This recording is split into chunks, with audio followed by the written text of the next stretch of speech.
From the Nasdaq market site in Times Square, I'm Brad Smith, and we are live with an exclusive interview here today.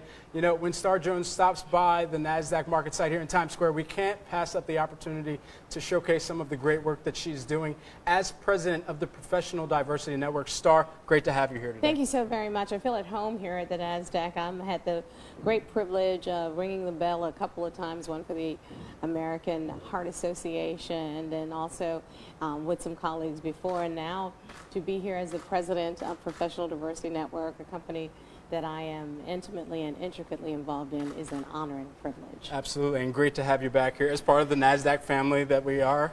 So tell us a little bit about Professional Diversity Network.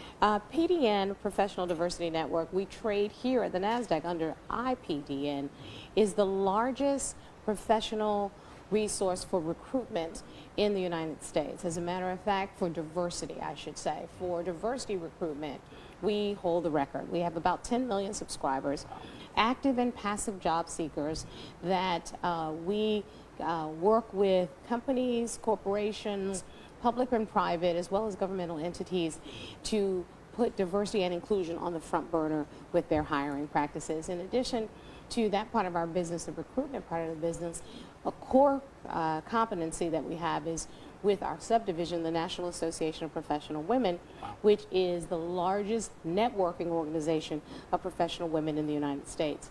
Just over 850,000 members, 200 chapters across the country, a virtual e-chapter with 20,000 members. Wow. That's in the virtual chapter alone. And today, we were privileged and proud to launch a new initiative with new partners from Cosmic Forward Limited, our Chinese partners who have just purchased a controlling interest in the company. Wow. To take the concept of diversity recruitment and professional networking for women global.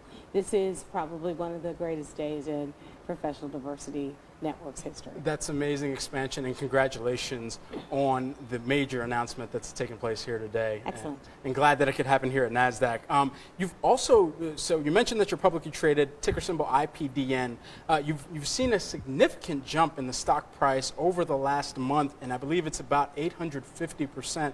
What would you attribute that success to? You know what it is? It's a growth initiative, and being a public company, you can't do very many forward thinking or forward statements because we don't want to promise something we can't deliver. We really like to under promise and over deliver so that our shareholders receive true value in putting their faith in IPDN.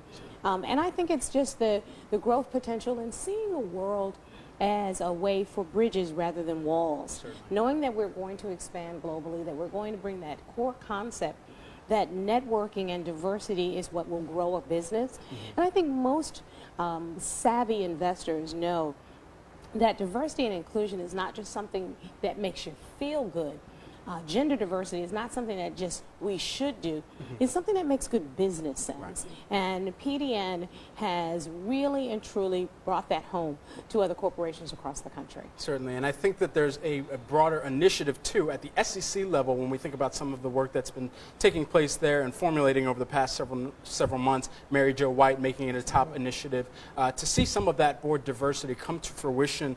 What message would you have for some of the corporate organizations who are looking to expand their diversity at the board level as well? You know what? One of the things that I guess that's my legal training is always just find out what the facts are. I like empirical evidence more than anything.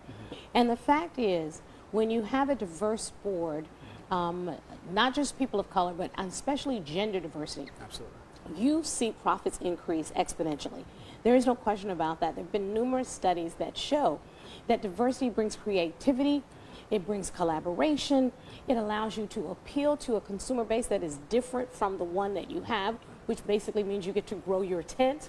That makes good business sense. It's not just the right thing to do. I can't emphasize it enough that it is the smart and business savvy thing to do.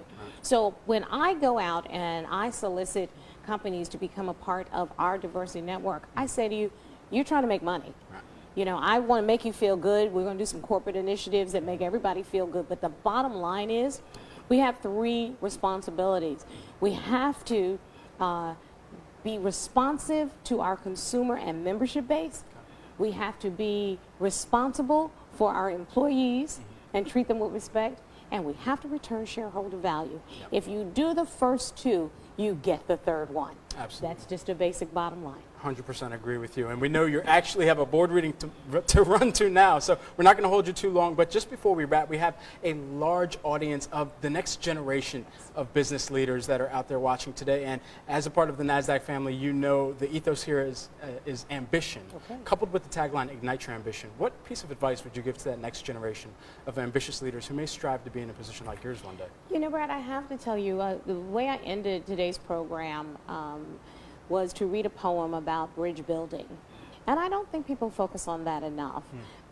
When you have achieved a certain amount of success, you remember to build the bridge. And a lot of people, once they get to their level of success, they forget about building the bridge. And the poem really speaks to, just because you have gotten through the turmoil or you have gotten through the tough times, that doesn't mean somebody coming behind you won't be. So know that in building a bridge, you already reach your hand back so that you've made it a little bit easier for the people that will come behind you. I find that to be the most exciting part about being a leader and one of the most responsible things that I have to do. I have to remember that someone's going to come behind me just like I came behind someone else. And I would never be in the position that I am today if someone had not built that bridge so that it would make my road a little bit easier. That's our obligation. Absolutely. Great words of wisdom to leave our viewers with. Star, thank you for taking time out of your busy schedule to be with us here today. This feels like home. I think I'll come back. I mean, we keep beds, we keep mattresses upstairs, so, you know, don't say that. I'll start cooking up a storm in here. So, wonderful. Thank you very much for having me. Absolutely. And thank you all for watching live on Facebook. Stay tuned for more coming from the Nasdaq market site here throughout the rest of the day. Next up is the closing bell ceremony. Stay tuned.